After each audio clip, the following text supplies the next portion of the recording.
Hello students, welcome to EPG Pathshala. I am Dr. Vishwanath Tiwari from Central University of Rajasthan. Today I am going to give you talk about mechanism and regulation of electron transport system that has been taken from paper Thermodynamics of Living System and Bioenergetics.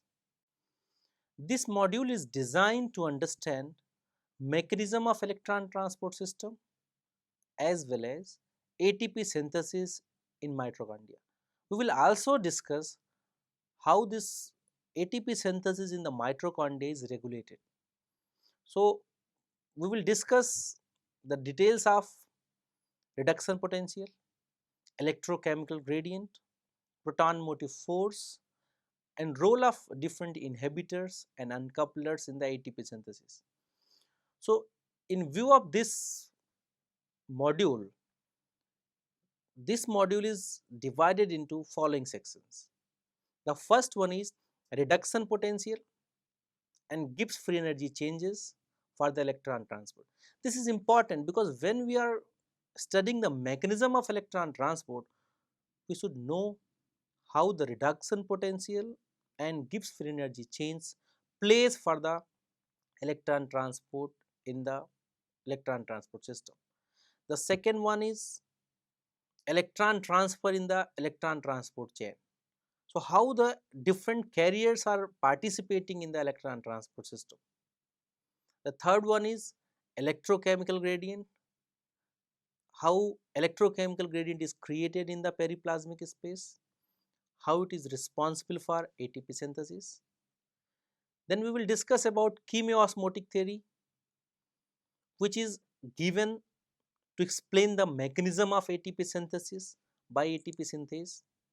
We will also discuss oxidative phosphorylation and P by O ratio. And in the end, we will discuss how inhibitor is works on different complexes of ATP synthase and how inhibitor is different from uncouplers. So, electron transport chain in mitochondrial inner membrane consists of mobile as well as non-mobile electron carrier. Mobile, which can move across the mitochondrial inner membrane, non-mobile, which is fixed in the mitochondrial inner membrane. These two together participate in the electron transfer in the mitochondrial inner membrane through energy transducing membrane, or you can say mitochondrial inner membrane. The same mechanism is also applied when we are talking about the bacterial membrane. So, the mechanism of ATP synthesis in mitochondrial inner membrane and bacterial membrane are very similar. So, the electron transport system is based on standard redox potential. So, before going into the detailed mechanism of electron transport system, it is important to know what is reduction potential.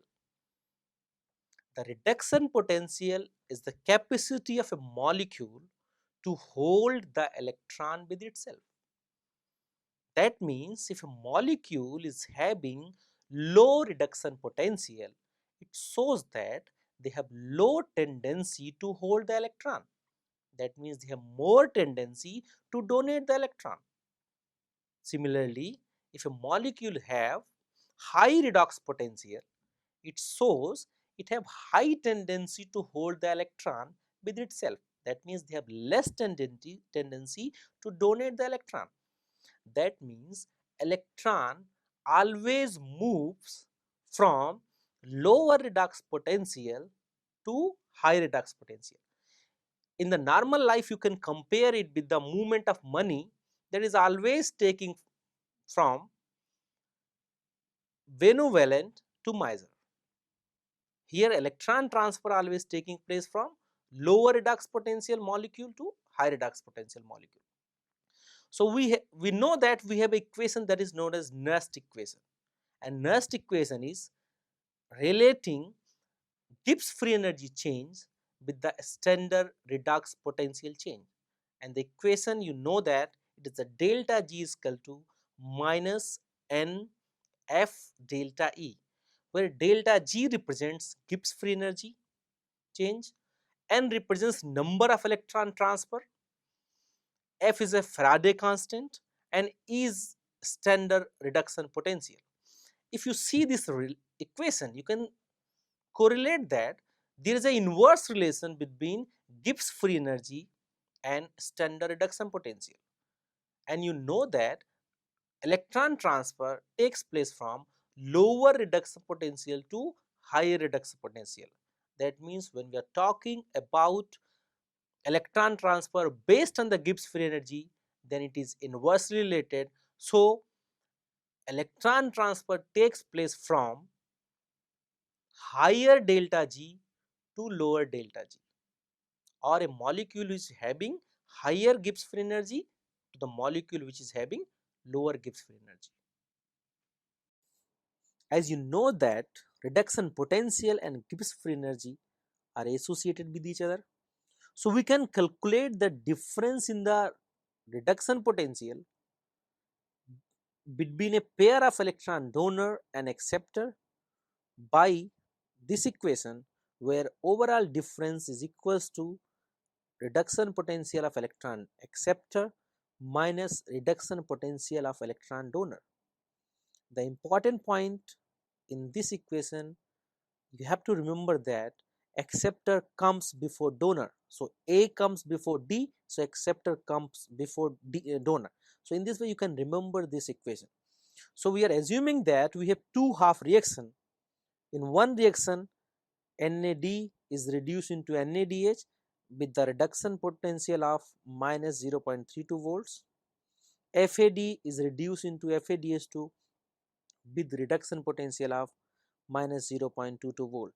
In the important point you have to remember here is both are the reduction potential given for the equation where reduction is taking place.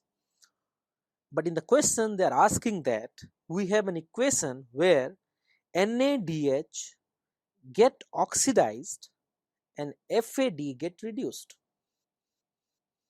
So electron acceptor in the question asked is FAD and NADH is electron donor.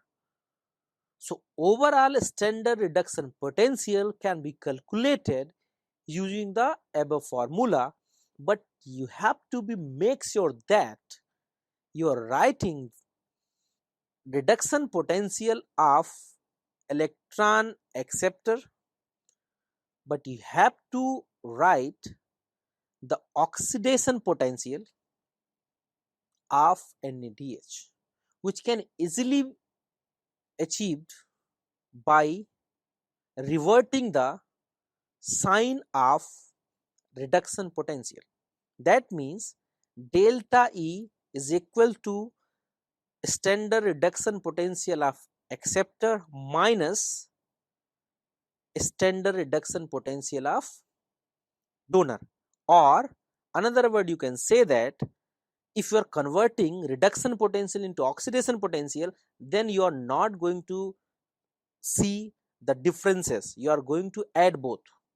So either you can directly calculate difference in the reduction potential using the second equation where delta E is equal to minus 0.22 plus oxidation potential of NADH, or you can calculate by using both the reduction potential where delta E is equal to minus 0.22, which is reduction potential of FAD minus reduction potential of your NADH.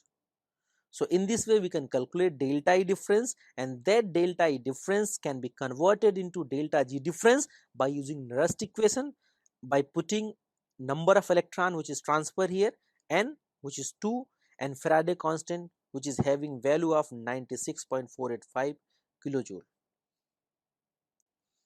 Electron transfer in the complex first will be initiated with the electron donated by the NADH.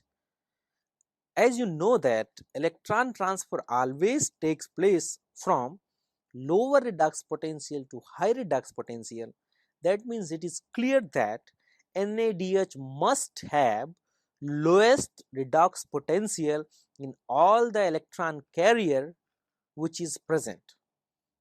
Hence, NADH is having reduction potential of minus 0.32, which donate its electron to the complex first and which finally reach to the ubiquinone, which is having standard redox potential of 0.11 volt. You can see here that the overall difference is about 0.43 volts, and this delta E difference is important, and delta E difference is converted into delta G difference, and that delta G difference is responsible for pumping the proton from matrix to intermembrane space, because pumping a proton is not a joke. If you need to pump proton from matrix to intermembrane space, you have to spend energy, and that is coming from the delta G which is created because of the delta E difference in the different complexes. The one more point that is important to note here is that NADH giving its electron to the FMN and any other electron carrier in the complex first. So, electron always increasing in order of their gradual increase in the reduction potential. Similarly, in the complex second, succinate is an electron donor.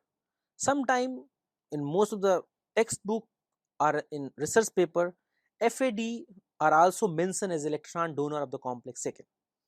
Succinate have reduction potential of minus 0.03 volts, and final electron acceptor of the complex second is ubiquinone, which is having standard reduction potential of 0.11 volts.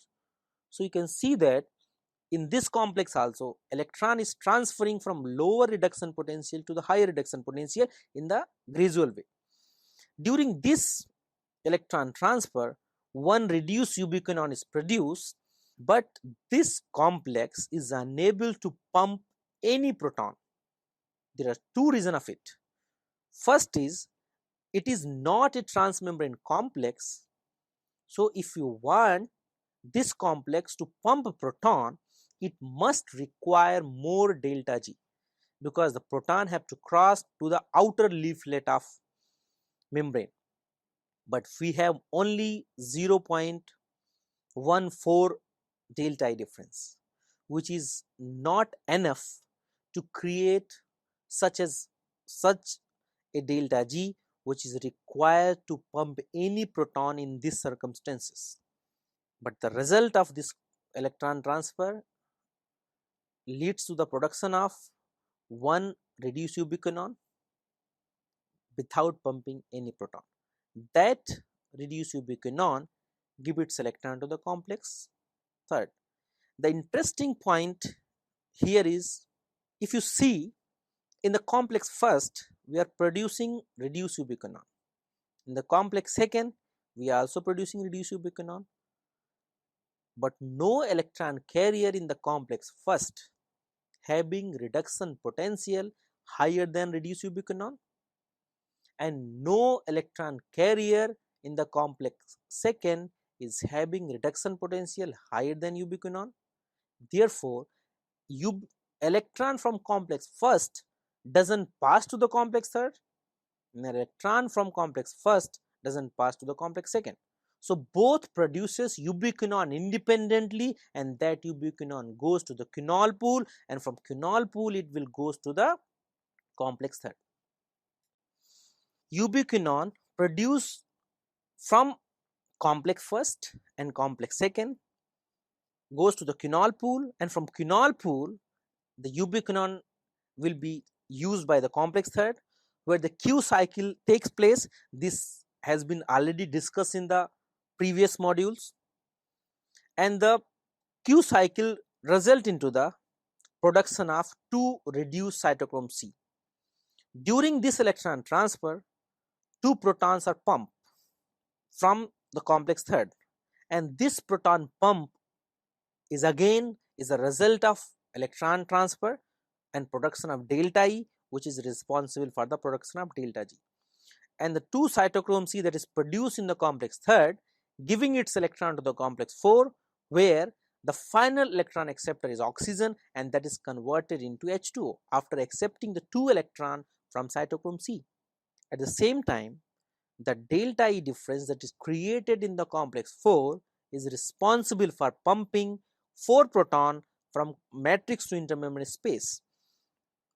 This shows that electron transfer from lower reduction potential to the higher reduction potential takes place in electron transport chain, and during this electron transport system 10 proton pump from first complex, third complex and fourth complex when we are starting electron transfer from NADH, or 6 proton pumps takes place when we are starting from FADH to our succinate. As the complex first, third and fourth pump proton from matrix to intermembrane space, from intermembrane space to back into the matrix, it is a complex 5 that is responsible for that proton movement. This is known as ATP synthase, which have two subunit FO, F1, and which consist of alpha, beta, gamma, delta, epsilon subunit in F1, while A, B and C subunit in FO. ATP synthase is functionally divided into two subunits. One is rotator, other is stator, and rotator consists of C subunit, gamma subunit and epsilon subunit. Stator consists of A subunit, B subunit, delta subunit, A and B subunit. It is a beta subunit of stator, that is a main catalytic subunit. And other subunit of stator is responsible for supporting the beta subunit, and the rotator subunits are responsible for pumping proton from intermembrane space to back into the matrix. Movement of proton from intermembrane space to back into the matrix leads to the rotation of rotator in one direction. So movement of rotator in one direction causes conformational change in the beta subunit. This conformational change in the beta subunit is responsible for the ATP synthesis. When we are talking about the physics of it, then movement of proton from intermembrane space to the matrix leads to the movement of rotator in one direction that develop torque in the beta subunit, and that torque is responsible for the conformation change. So this conformation change is basically a result of torque developed because of movement of rotator, and the binding change mechanism is given to explain ATP synthesis in the beta subunit. According to binding change mechanism, there are three conformations exist for ATP synthase beta subunit. The first conformation is open conformation, which doesn't have anything. Second is loose conformation, which bind with the ADP plus PI, and third conformation is ATP synthase beta subunit is the ATP binding tight conformation. 3 protons are required to develop a sufficient torque that causes one conformation change in the beta subunit. That means when 9 proton moves from intermembrane space to the matrix, it will leads to the development of one ATP in one beta subunit. But if you remember, there are 3 identical beta subunits. So the same 9 proton can produce 2 additional ATP from 2 different beta subunits. So we will have movement of 9 proton from intermembrane space to the matrix that will lead to the production of 3 proton per ATP, or 3 ATP per 9 proton. In this way we can say that 3 proton require for 1 ATP synthesis, but we are also requiring one additional proton that is moving from intermembrane space to the back into the matrix by a phosphate transporter. So we can conclude here is total 4 protons are required for synthesis of 1 ATP molecule in the ATP synthase. That proton have positive charge. So if the movement of proton take place from matrix to intermembrane space, in the intermembrane space there is an increase in the positive charge. So that will create electrical gradient. So when you are taking electrical gradient and chemical gradient together, they will be responsible for the production of electrochemical gradient. So electrochemical gradient is important and produced because of the movement of proton, but it is very important for the production of delta G for the proton. As you remember that ATP synthesis is not an favorable process. So you must need some delta G for ATP synthesis to complete as a coupled reaction between complex 5 and electron transport system.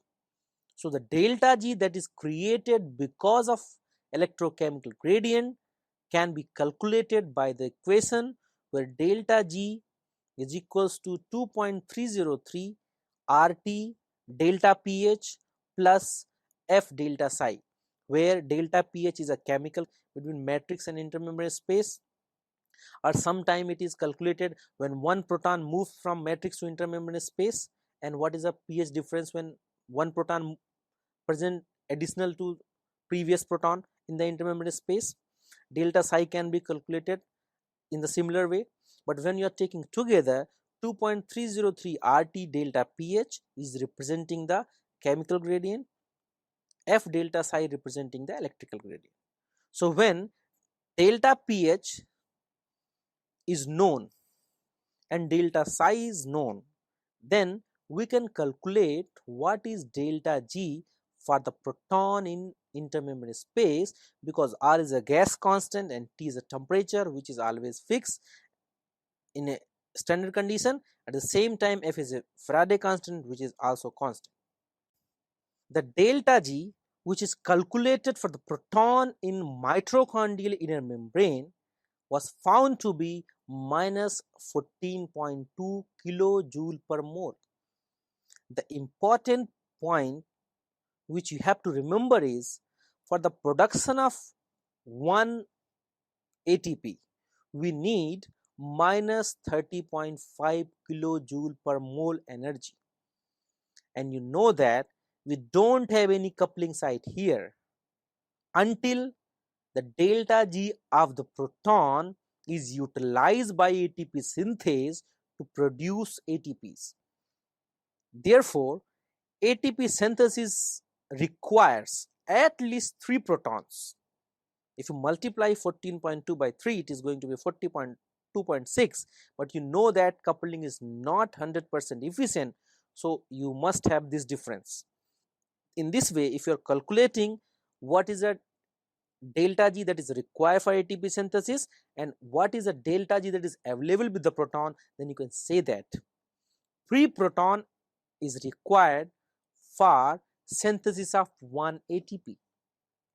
And it is also important to note that one additional proton is also utilized by phosphate transporter. So therefore, you can say that 3 proton is utilized for ATP synthesis, one additional is required by phosphate transporter. So 4 proton is required when it transfer from intermembrane space to back into the matrix, then it will synthesizes 1 ATP. Chemiosmotic potential or proton motive force. Peter Michael proposed chemiosmotic theory in 1961. So the movement of proton from matrix to intermembrane space create proton gradient, which is used to generate chemiosmotic potential or proton motive force. So you can define proton motive force as a force that promote movement of proton across membrane downhill to electrochemical potential. Proton motive force help proton to move back from intermembrane space to the matrix. This movement helps movement of rotator in one direction and development of torque in beta subunit of ATP synthase, which produces ATP.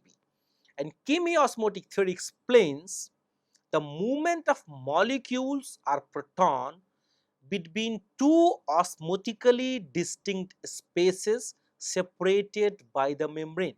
So in this case, movement of molecule is the proton and distinct spaces is intermembrane space and mitochondrial matrix, and the membrane is inner membrane. So chemiosmotic theory is actually explaining how ATP synthesis is taking place in mitochondrial inner membrane.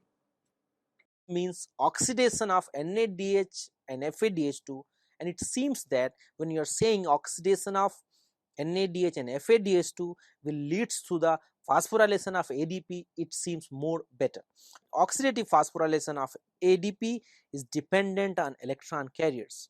So if NADH is electron carrier, then 10 proton pumps from matrix to intermembrane space, and it will leads to the production of 2.5 ATP, because you know that 1 ATP is synthesized by utilizing 4 protons. Similarly, if FADH2 is electron carrier, then 6 proton pumps from matrix to intermembrane space, and it will produces 1.5 ATPs. So oxidative phosphorylation is also represented by phosphate to oxygen ratio or phosphate to 2 electron ratio. Phosphate to oxygen ratio means how many phosphorylation step you have when one oxygen is reduced into H2O. P by 2 electron ratio means how many phosphorylation step you have when 2 electron transfer to electron transport system in mitochondrial inner membrane. Both are same and synonyms to each other. P by O ratio for NADH as electron donor is 2.5 because we will produce 2.5 ATP, and P by O ratio for FADH2 is 1.5 because we are producing 1.5 ATP. Important thing is we never produce 2.5 ATP, we never produce 1.5 ATP, but it is a calculation, that's why we are writing it. We either produce 2 ATP, we are either produce 3 ATPs. When we are talking about the regulation of electron transport chain, the 2 points come in our mind. The first one is inhibitor of electron transport chain, and the second point is uncoupler of electron transport chain. So first of all, it is important to differentiate between two words, between two molecules. So inhibitors are the molecule that inhibit the ATP synthesis by inhibiting the electron transfer in electron transport system, and uncouplers also inhibit ATP synthesis, but mechanism is totally different. So uncouplers inhibit the coupling that is responsible for ATP synthesis. So coupling where? Between electron transfer and phosphorylation step. So therefore, uncoupler inhibit the ATP synthesis by breaking the interaction between electron transfer and phosphorylation, while inhibitor inhibits the ATP synthesis by blocking the electron transport system. Similarly, we will have different electron transport inhibitor and uncoupler. So first of all, I would like to give you information about inhibitor. So we have 5 complexes. So complex first have inhibitor like amityl and rotenone. If you remember, rotenone is a very interesting, it is used in the fisheries. The second one is malonate. Malonate is an inhibitor of complex second, and then we have antimycin A, that is inhibitor of complex third, and then we have complex 5 inhibitors like azide, carbon monoxide and cyanide, and we have complex 5 inhibitor, that is oligomycin and DCCD. It is important to note that when we are talking about the contribution of a particular complex into the ATP synthesis and you want to study it, then you have to artificially create a liposome and you are going to study in vitro. But at that particular time, these inhibitors are playing very significant role. For example, if you want to see the role of complex first in the ATP synthesis, then you have to block electron transfer from complex third and fourth if your NADH is electron donor or FADH2 is electron donor. So when you want to study complex third, then you have to block complex 4. So therefore, when you are going to study the function of different complexes, then these inhibitors are playing very significant role in terms of study of the electron transport system, but at the same time they are very poisonous. So that is going to be very toxic sometime. For example, if a person is taking azide, it is going to die, and you know the cyanide, they are very poisonous. So they are the inhibitor that is going to be lethal, but they are the inhibitor. They are important to understand the process of electron transfer and ATP synthesis inside the mitochondrial inner membrane. You know that uncoupler uncouples electron transfer and ATP synthesis. Therefore, uncoupler can be synthetic, can be natural. But if you're talking about the properties of uncoupler, it is important to have at least two properties. First one, it should be hydrophobic, that allows uncoupler to transfer in the mitochondrial inner membrane. The second one is it must have ionizable group that allows that uncoupler to take proton from intermembrane space and transfer back into the matrix. So we have two type of uncouplers. The first one is natural uncoupler, the second one is synthetic uncoupler. How uncoupler, it is also important to know how uncoupler works. If you remember, proton transfer takes place from matrix to intermembrane space via different complexes. So in the intermembrane space, that proton is creating some delta G for the proton by creating electrochemical gradient, and when the proton moves from intermembrane space to back into the matrix via ATP synthase, they will produce ATPs. But what happened here, if you have uncoupler, uncoupler takes proton from intermembrane space on its ionizable group and cross the intermembrane space and reach to the matrix via the mitochondrial inner membrane, because they are hydrophobic in nature. So in this way they are dissipating the delta G created in the intermembrane space and leads to the production of heats.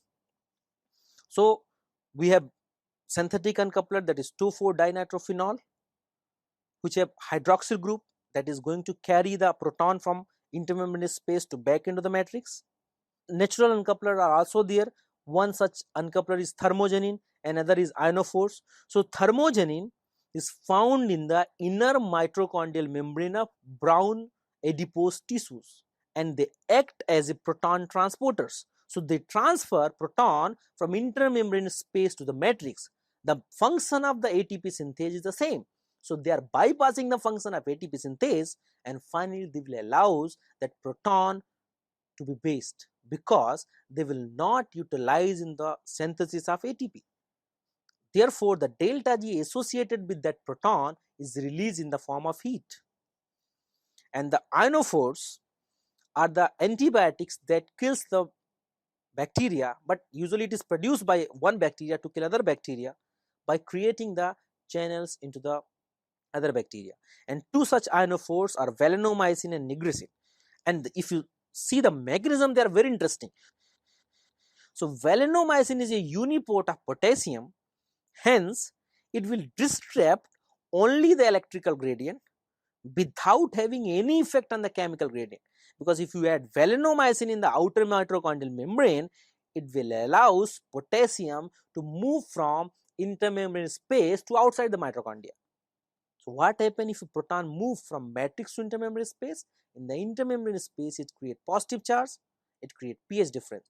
But because we are moving one potassium from intermembrane space to outside, that positive charge is dissipated. Similarly, nigresin is an antipode of potassium and hydrogen. So if you have nigresin, nigresin basically transfer one proton from intermembrane space to outside the mitochondria by replacing it with the potassium. So because in the intermembrane space, in the presence of nigresin, we are removing the proton but replacing with the potassium, so the charges remain same. So electrical gradient is not dissipated, but chemical gradient is dissipated. So in this way, if you know the mechanism of uncoupler, they are very interesting, and they are going to help the study of your production of ATPs by using the synthetic uncoupler. But there are also significance when we are talking about the survival in adverse situations. So student, Let's now summarize what we have learned from this module. So we have learned what is a mechanism of electron transfer in 4 electron carrier such as NADH dehydrogenase, succinate dehydrogenase, cytochrome BC1 complex and cytochrome oxidase. We have also learned how electron transfer in different complexes are responsible for delta G change that helps proton to pump that helps electron to pump proton from matrix to intermembrane space. At the same time, we have also learned in the intermembrane space how your proton is responsible for development of chemical gradient, electrical gradient. So if you are taking together, that is electrochemical gradient. We have also learned how this electrochemical gradient is associated with proton motive force, and we have learned how this proton motive force along with the electrochemical gradient together responsible for the ATP synthesis. In the ATP synthesis, by rotating the rotator in one direction, developing torque in the beta subunit and ATP synthesis. So based on the recent studies, one additional proton that is utilized by phosphate transporters are also considered to be involved in the ATP synthesis. So therefore, the movement of 4 proton from intermembrane space to back into the matrix is responsible for the 1 ATP synthesis. And you know that when electron transfer take place in different complexes, and we are starting electron transfer from NADH, we are pumping 4 proton from complex first, 2 proton from complex third and 4 proton from complex 4. So total 10 proton pumps from matrix to intermembrane space, and when they come back into the matrix they will produce 2.5 ATPs. Similarly, if you are talking about FADH2, so FADH2 can pump 6 proton from matrix to intermembrane space, and that 6 proton is pumped 4 by complex 4 and 2 by complex third. So total 6 proton pump from matrix to intermembrane space. So once they come back into the matrix, they will produce 1.5 ATP. So number of ATP produced by the ATP synthase in the electron transport system of mitochondrial inner membrane is influenced by presence of inhibitor and uncoupler. So in this module we have also discussed what is the mechanism of action of inhibitor, how they will alter the ATP synthesis, and how your uncoupler, which is similar to the inhibitor but not the exactly same as the inhibitor, is also going to alter the ATP synthesis. So in this way we can say that from this module we have learned how a mechanism of electron transport system is responsible for ATP synthesis. At the same time, we have also learned how inhibitor and uncouplers are regulating the electron transport system in mitochondrial inner membrane.